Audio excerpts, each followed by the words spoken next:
Last period we have seen information about the adaptation in the plant, like as the adaptation in the aquatic plant, adaptation in the desert plant, in snowy regions plant, also in the forest region, grassland. Today we are going to see the information about the adaptation of the ingestions of the food in the plants. So today's topic is very important and last topic of adaptation in the plant. अन्नग्रहणासाठी वनस्पतीमध्ये कोणत्या स्वरूपाचं अनुकूलन झालेलं असतं या सर्व मुद्द्याची चर्चा आपण आजच्या मुद्द्यामध्ये पाहणार आहोत. Most of the plant are anchors in the ground and are autotrophic. बहुतांशी ज्या वनस्पती आहेत जमिनीवरच्या त्या स्थिर आणि स्वयंपोषी या गटामध्ये मोडल्या जातात. However the plant like as the dodder, it is also called as a cuscuta. Dodder is nothing but in Marathi it is called as the Amarvel. It is the parasitic plant. Why we call it parasitic? आपण त्याला parasitic का म्हणतो? Because it depends for food another plant. वनस्पती जी आहे डॉडर, अमरवेल ज्याला मराठीमध्ये म्हणतात, ही अन्नासाठी दुसऱ्या वनस्पतीवर अवलंबून असते आणि म्हणून हिला आपण पॅरासाइट म्हणजे परपोषी असं म्हणणार आहोत. The plant body of the dodder consists of the yellow wire like as the stem. अमरवेलीचं शरीर जर आपण पाहिलं तर फक्त पिवळ्या रंगाचे तंतुमय काड्या खोडामध्ये जाळं करून पसरलेले आपल्याला पाहायला मिळतात. आकृतीमध्ये जर आपण पाहिलं तर या ठिकाणी आपल्याला या पिवळ्या रंगाच्या तारा दिसतील, हे जाळं दिसेल. सगळ्यात महत्त्वाचा फॅक्ट यामधला it is the leafless cannot perform the photosynthesis. यांना पानच नाही आहेत आणि म्हणून त्यांच्यामध्ये प्रकाश संश्लेषणाची क्रिया होत नाही. आता तुम्ही म्हणणार ही पाठीमागं हिरवी पानं दिसतात, तर ही पानं त्या वनस्पतीची नाहीये, तर ही जी डॉडर वनस्पती ज्या वनस्पतीवर वाढलेली आहे त्याची ही पानं आहे. पुढे आपल्याला मुद्दा पाहायचा आहे त्याचा. However it has the haustorial म्हणजे सकिंग रूट आहेत त्याला. हॉस्टोरियल्स म्हणजे सकिंग करणे. सकिंग म्हणजे काय तर शोषून घेणे. अन्न ज्या वनस्पतीवर ते वाढतात त्यांच्याकडनं ते अन्न शोषून घेतात. That means for absorbing the nutrient from the host plant. Nutrient इथं पोषक द्रव्य या अर्थाने आपण घेणार आहोत. म्हणजे या प्रकारच्या ज्या डॉडर सारख्या वनस्पती आहेत त्या दुसऱ्या वनस्पतीवर वाढतात आणि त्यांच्या खोडामधून आवश्यक असणारी जी पोषक द्रव्य आहेत ती शोषून घेतात. त्याला आपण चूषक असं म्हणलेलं आहे, जिथं सकिंग या शब्दाने आपण त्याचं वर्णन केलेलं आहे. These roots penetrate up to the conducting vessel of the host plant to absorb the water and food.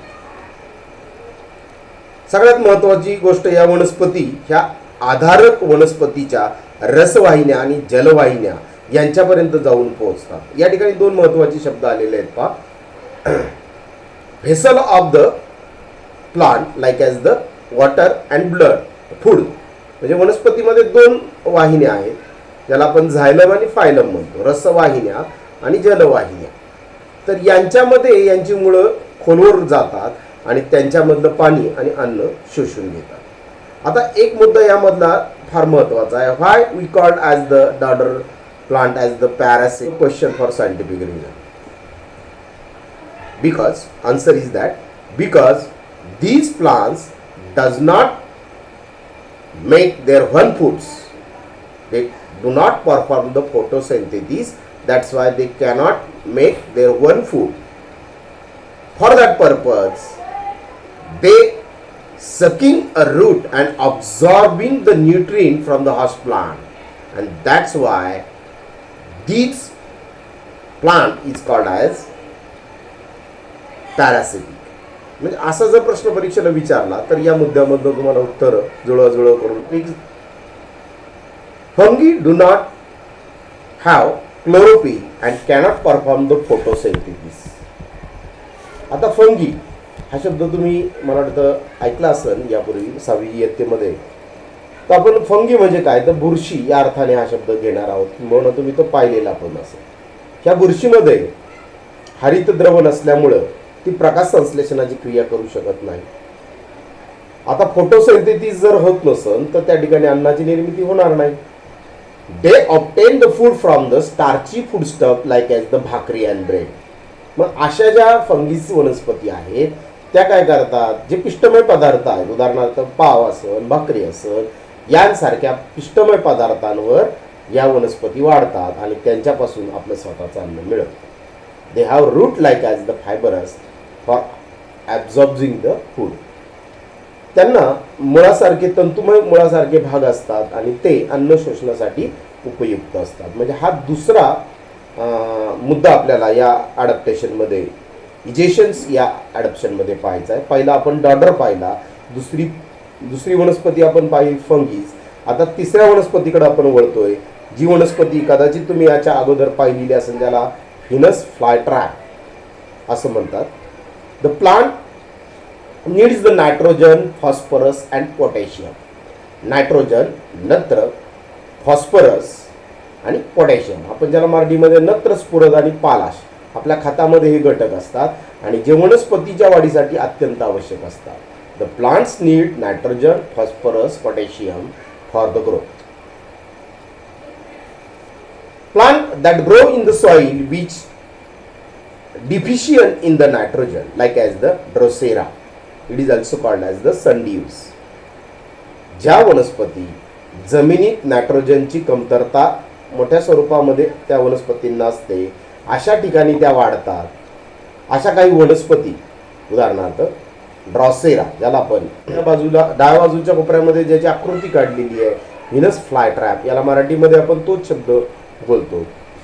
त्याचबरोबर सगळ्यात महत्त्वपूर्ण म्हणजे या ज्या घटपर्णी असेल किंवा व्हीनस फ्लायट्रॅप वनस्पती कीटकांचं भक्षण करतात. Fulfil their need for nitrogen by consuming the insect. आता एक कशासाठी इन्सेक्ट खातात, कशासाठी हे कीटक खातात, तर त्यांची नायट्रोजनची जी गरज आहे ती पूर्ण करावी यासाठी या वनस्पती कीटकांना खात असतात. Adaptation are seen in these plants which serve to attract the insect and hold them captive.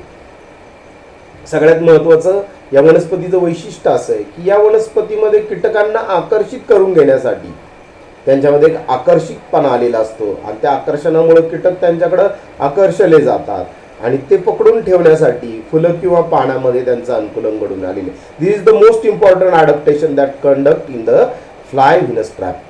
याच्यामध्ये एक कीटक जाऊन बसतात आणि हा जो उघडा असला भाग आहे काट्यासारखा तो बंद होतो आणि आतमध्ये रसामध्ये ते कीटक आतमध्ये जातात आणि मग नायट्रोजनची जी फुलफिलमेंट आहे ती या वनस्पती परिपूर्ण करत असतात. म्हणजे पहा, ही नायट्रोजनची गरज परिपूर्ण करण्यासाठी या वनस्पतींना आपल्या अवयवांमध्ये अशा प्रकारची रचना त्यांना ऑलरेडी मिळालेली आहे, किंबहुना हे त्यांच्यामध्ये घडून आलेलं अडॅप्टेशन आहे. Up to this stage we have completed our topic adaptation in the plant. This is the first topic of our chapter. So if you want more information about this topic, so you can got the information from internet, like as the website www.mbgnet.net. या संकेतस्थळावरून तुम्हाला वनस्पतीच्या संदर्भातली अजून अनुकूलनांची माहिती उपलब्ध होऊ शकते. Now we are going to see the second topic of our chapter, adaptation in the animal. This is also a very important topic including in our syllabus. So let us, म्हणजे प्राण्यांमध्ये काय अनुकूलन घडून येतं याविषयीची माहिती आपण आता ह्या मुद्द्यामध्ये पाहणार आहोत. अनेक प्राण्यांची आपण पाहणार आहोत, जसं अनेक वनस्पतींची आपण अनुकूलनाची माहिती पाहिली, तसेच वेगवेगळ्या प्रकारच्या प्राण्यांची सुद्धा आपण माहिती यामध्ये पाहणार आहोत. Let us start. Make a list of the animal in your surrounding and compare the diversity of the animal listed by your friends with your list and discuss the habitat, food habit, characteristics of the body structure like as the vertebral column, wings, gills, stets, etc. and prepare a chart. तुमच्यासाठी एक activity दिलेली आहे पहा. तुमच्या आजूबाजूच्या सभोवतालच्या भागामध्ये थोडंसं फिरा, त्यामध्ये आढळणारे जे प्राणी आहेत त्यांची यादी बनवा.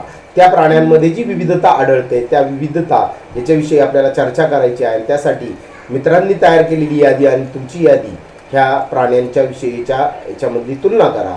त्याचबरोबर कोण पुढे, कोणता प्राणी पुढे राहतो, काय खातो, त्यांना पाठीचा कणा आहे का, पाठीचा कणा नाही का, त्यांना पंख आहेत का, कल्ले आहेत का, त्याचबरोबर शेपूट आहे का, अशा सर्व मुद्द्यांच्या आधारे तुम्ही एक तक्ता तयार करा आणि तक्ता तयार केल्यानंतर मग खऱ्या अर्थाने वर्गामध्ये आपल्याला त्याच्यावर चर्चा करता येईल. म्हणजे हा एक ॲक्टिव्हिटीचा भाग आहे जो तुम्हाला कमीत कमी 5 प्राणी घेऊन करायचा आहे. मग त्या 5 प्राण्यांमध्ये तुम्ही काय काय टाकणार, तर पहिला टाका हॅबिटॅट. हॅबिटॅट म्हणजे राहण्याचं ठिकाण. तुम्ही ज्या प्राण्याला पाहिलं तो प्राणी कशात राहतो. त्यानंतर फूड हॅबिट्स, त्याची खाण्याची काय खातो किंवा त्याचं भक्ष्य काय आहे. कॅरेक्टरिस्टिक्स ऑफ बॉडी, त्याच्या शरीराची रचना काय आहे. त्याला पाठीचा काना आहे का, व्हॅट्रिबेट कॉलम, त्याला विंग्स आहे का, पंख आहेत का, गिल्स त्याला कल्ले आहेत का, टेल्स त्याला शेपूट आहे का. असे तुम्ही रकाने तयार करा आणि 5 प्राण्यांचा चार्ट तुम्ही तयार करून ठेवा. म्हणजे आपल्याला वर्गामध्ये आल्यानंतर त्याच्यावर चर्चा करता येईल. As compared to the terrestrial animal, the skin and the body shape of the aquatic animal appear to have undergo change. थोडीशी आता आपण खऱ्या मुद्द्याकडे सुरुवात करतोय. पहिला जो मुद्दा आपल्याला अभ्यासायचा आहे तो ॲक्वॅटिक ॲनिमलच्या संदर्भात आहे. पण तत्पूर्वी जमिनीवर राहणाऱ्या प्राण्यांपेक्षा पाण्यात राहणाऱ्या प्राण्यांची त्वचा आणि शरीराच्या आकारामध्ये झालेले जे बदल आहेत ते आपल्याला कशा प्रकारे दिसून येतील यावर चर्चा आपल्याला करायची आहे. आणि त्यासाठी आपण पहिला प्राणी निवडतोय तो म्हणजे मासा. Fishes have the scale on the skin and fin on their bodies. माशाच्या शरीरावर जी त्वचा आहे त्या त्वचेवर खवले असतात आणि त्याच्यावर पर म्हणजेच आपण ज्याला फिन्स म्हणूया म्हणजे पंख असतात. त्याची त्वचा खवल्याची असून त्याच्या शरीरावर पंख असतात. There body tapper towards the both ends. Tapper म्हणजे निमुळती झालेली असते. माशाच्या शरीराचा आकार खाली आकृती दाखवलेली आहे पहा. माशाच्या शरीराचा आकार दोन्ही टोकाला टॅपर म्हणजे निमुळता असतो. हा एक त्याच्यामध्ये घडून आलेला अडॅप्टेशनचा महत्त्वाचा मुद्दा आहे. माशाचं अडॅप्टेशन परीक्षेमध्ये बऱ्याच वेळा विचारतात. त्यामुळे इथून जी सुरुवात केलेली आहे आपण, fish have the scale on the skin and fins and also it having the tapper towards the both ends. these 2 points is important. Like also like a spindle म्हणजे निमुळता आकार. The fish breathe with a gill instead of the nose. This is the one of the most important adaptation that conducted by the fish. माशामध्ये घडून आलेलं महत्त्वाचं अनुकूलन काय आहे तर मासा श्वसनाची जी क्रिया आहे ती कल्ल्यांच्या साह्याने करतो इन्स्टेड ऑफ नोज. कारण त्याला नाकच नाहीये त्यामुळे तो कल्ल्यांच्या साह्याने श्वसनाची क्रिया करत असतो. Their eyes have the transparent eyelid. हा एक महत्त्वाचा अनुकूलनाचा मुद्दा आहे की जे माशा आहेत त्या माशांच्या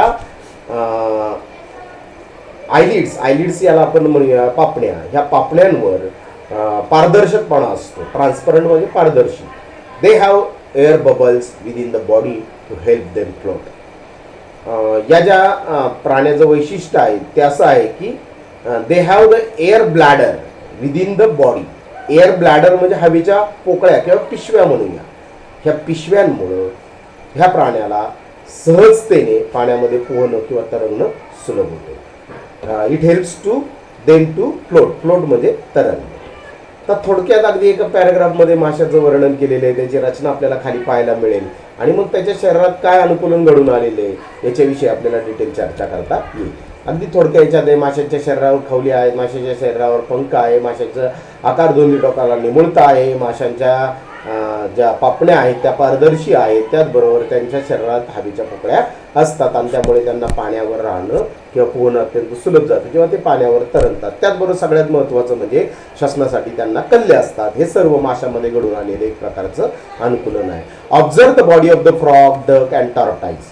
त्याचबरोबर अजून तुम्हाला बेडूक, बदक आणि कासव यासारख्या प्राण्यांचं निरीक्षण करायला सांगितलेलं आहे. थोडं माशाच्या संदर्भात आपण विचार केला तर इट इज ॲक्वॅटिक ॲनिमल म्हणजे हा जलचर प्राणी आहे. आणि आता आपण जे 3 चर्चा करतोय फ्रॉग, डक किंवा टॉर्टाइज ही सर्व प्राणी हे टेरेस्ट्रियल म्हणजेच उभयचर वर्गातले प्राणी आहेत. पाहू तर खरं आपण प्रश्न काय विचारले त्यानुसार आपण पुढे जाऊया.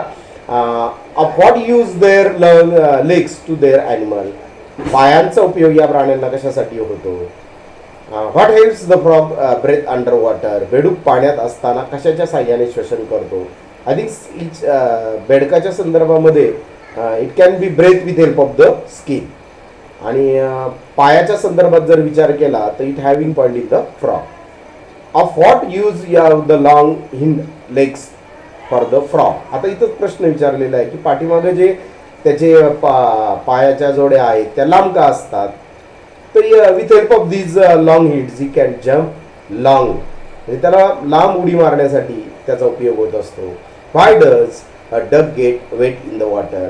बदक पाण्यात असताना ओला का होत नाही. आता त्याच्यामध्ये घडून आलेलं महत्त्वाचं adaptation it having the feather of the ducks having the waxy layer, that's why it cannot be wet in the water. म्हणजे बदकाच्या पिसांवर तेलकट तवंग पसरलेला असतो, त्यामुळं बदक पाण्यात असताना सुद्धा ओला होत नाही किंवा तो भिजत नाही.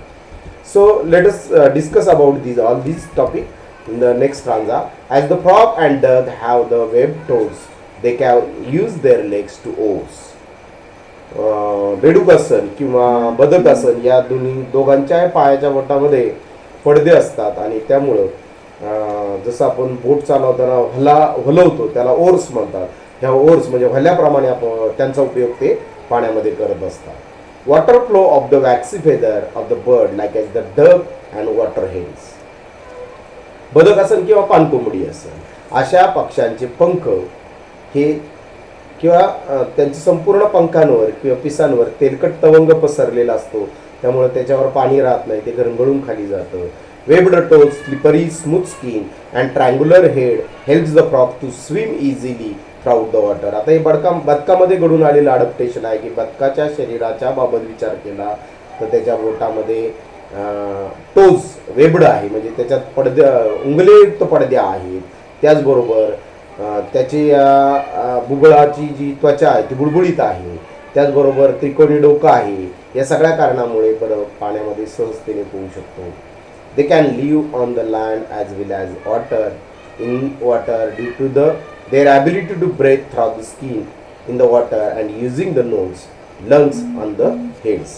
म्हणजे बदकाच्या बाबतीतलं अनुकूलन तर खूप मोठ्या प्रमाणावर या ठिकाणी वर्णन केलेलं आपल्याला पाहायला मिळतं. पाण्यात तसंच जमिनी दोन्ही ठिकाणी तो श्वसन करू शकतो. तो त्वचेद्वारे श्वसन करतो तर जमिनीवर असताना नाकाच्या साह्याने श्वसन करतो. म्हणजे थोडक्यात काय तर पाण्यात आणि जमिनी दोन्ही ठिकाणी तो राहू शकतो. ही बदकाच्या बाबतीतली वैशिष्ट्य या ठिकाणी वर्णन केली आहे. Typical colour of the frog back head to the hide among the grasses. शिवाय याबरोबरच बदकाच्या शरीरात असं अनुकूलन घडून आलेलं आहे की वैशिष्ट्यपूर्ण पाठ त्याला गवतात लपण्यास मदत करत असते आणि त्यामुळे तो स्वतःचा जीव तर शत्रूंपासून वाचवू शकतो. So make the list of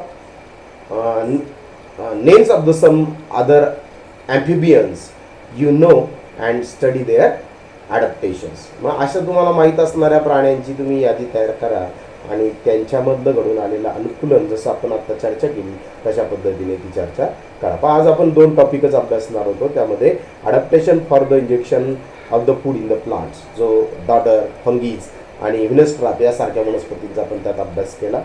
and next topic we have started with adaptation in animal. We have seen introduction part of the chapter and also we have seen information about the aquatic animal and also we have see the information about amphibious animal. So today's lecture is going to over here, but before that I lastly told you that you can read these all topic and write down the questions that are given in exercise, particularly depend on this topic. You can write in your notebook and also read this topic. So lastly we are going to finish our lecture and thank you. Okay.